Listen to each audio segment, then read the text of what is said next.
Released on the PSP on July 26, 2012 in Japan only, with the Vita port being released in Japan on October 10, 2013, followed by releases in the US and PAL regions in early September 2014, and finally on PC on April 18, 2016, we have Danganronpa 2, Goodbye Despair. Developed and published by Spike Chunsoft with Nippon Ichi Software America handling the Western Vita releases, and Abstraction Games providing a hand with development of the PC port, the game serves as a sequel to Danganronpa Trigger Happy Havoc, and it is highly recommended that you play the first game in order to fully enjoy the experience of this game. If you missed the review on Danganronpa Trigger Happy Havoc, you can catch it here. And like the review, I'll try to keep the game as spoiler free as I can. The star of this game is a young man named Hajime Hinata.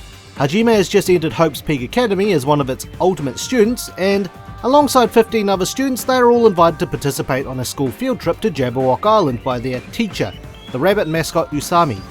The general purpose of the trip was for all the students to become friends with one another and work together, and after introducing himself to everyone and realizing he's forgotten what his ultimate ability is, Hajime and the other students prepare to enjoy their time on the island. Unfortunately, it's cut short with the arrival of Monokuma, who turns the peaceful school trip into another killing game while enslaving Usami, forcing her to become his little sister Monomi. Like the first game, the only way to get off the island is to commit murder and get away with it. Over the course of the game, you as Hajime will be spending time with your fellow students to become friends with them, as well as investigating the murders happening on the island, while trying to figure out what your ultimate ability is. But, is the game any good? Find out in The Good. The visual style from the first game returns, and it still looks great in Danganronpa 2. The symbolic pink blood to contrast the darker subject of death and murder returns, and is complemented with the pop art style of the characters and backgrounds. The soundtrack does reuse some tracks from Danganronpa, but the new music used can be pretty catchy at times, and I think they did a great job of that. The characters at the start of the story took me a little longer to adjust to, but the plot and the characters were ultimately things I grew to really like. Character development was handled very well, and I thought it was done better than the first game for the most part. The plot was like a roller coaster for me, and after the first murder I was absorbed right into the game. The game even pays homage to Twilight Syndrome, a series of murder mystery adventure games which only saw release in Japan, with a couple of them being published by Spike before becoming Spike Chunsoft. The game also adds a number of new features as well as enhancing existing features set in place by its predecessor. One feature present is that there are third-person sections where you see Hajime from the side, as well as the first-person perspective from the previous game. Another is the inclusion of hidden Monokumas, which give you Monocoins when discovered. A lot of the changes are present during the class trials, and I welcome the changes as it makes the class trials much more challenging. In addition to firing truth bullets to refute statements as in the previous game, you can now fire truth bullets to agree with a statement and prove it's correct.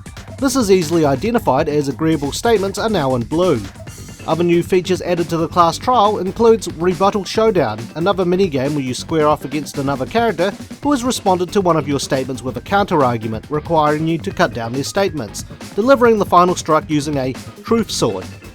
Logic Drive is another new feature showcasing itself as a platforming minigame which has you jumping over gaps and avoiding obstacles in order to answer questions, with your answer being represented by the colour of the path you took.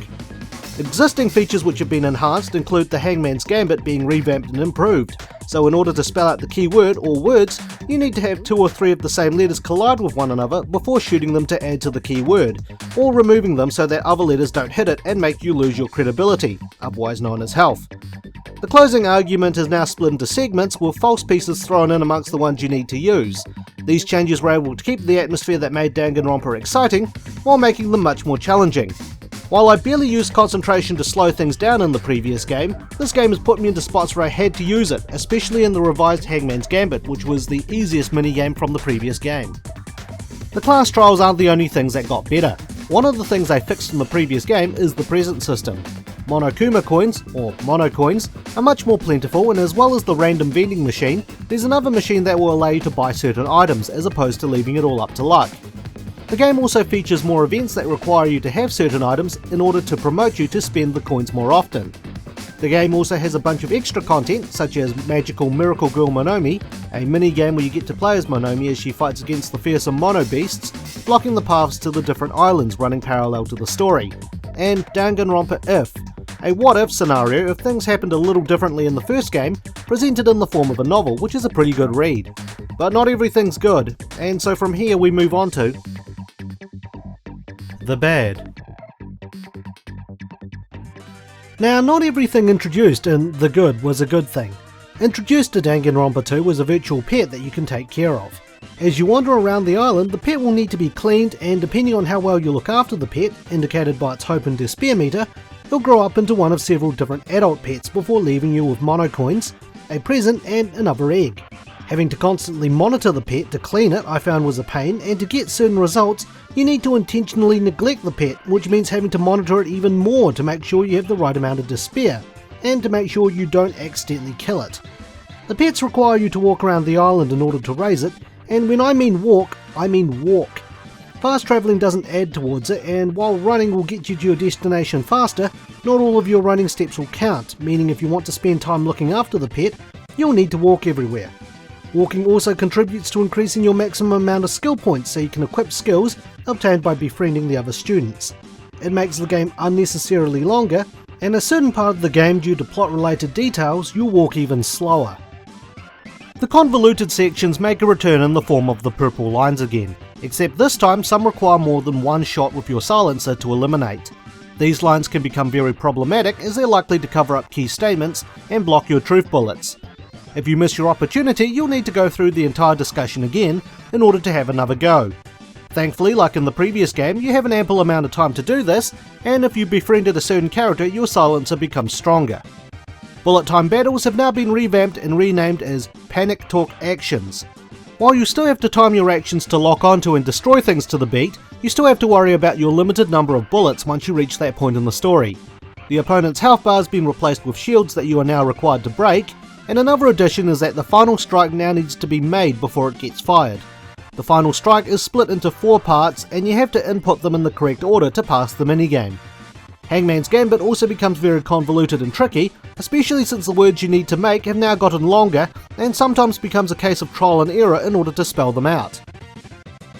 Island mode, while technically being the predecessor to Danganronpa's School Life mode, is just as monotonous. Once you've played it, it's clear to see that School Life mode brought in improvements, such as a small illustration of what you need to make, as well as some banter when you complete the item. The focus of Island mode though, is to collect hope fragments, and befriend all the students. Thankfully, unlike School Life mode, if you fail to build what Usami requests from you, then you don't fail Island mode, as it only matters if you got all the hope fragments or not. Characters only have 2 or 3 different lines, and if you're working on being a completionist, you may feel a bit burned out by the mode the second or third time around. Given that, I think that covers off everything here, so it's time to give the opinion. Danganronpa 2 Goodbye Despair I felt met and exceeded my expectations. The bar was raised pretty high when I finished Trigger Happy Havoc, and when I first started up this game, I'd initially thought that it'd be an uphill battle for the sequel. But if it ain't broke, just take all the good things and make them even better. Like I said earlier, to truly understand the game, I highly recommend playing Trigger Happy Havoc first before this game, because this game won't disappoint, and important plot points from Trigger Happy Havoc do make a return in Danganronpa 2. The bad stuff was more or less like the last game, me venting out my frustrations, but the good stuff this game has to offer, like its story, content and music, more than makes up for it. So with that, it's time for my rating. I would give Danganronpa 2 Goodbye Despair a Gorimi out of 10. Thanks for watching, and stay tuned for the next Infinite Backlog review.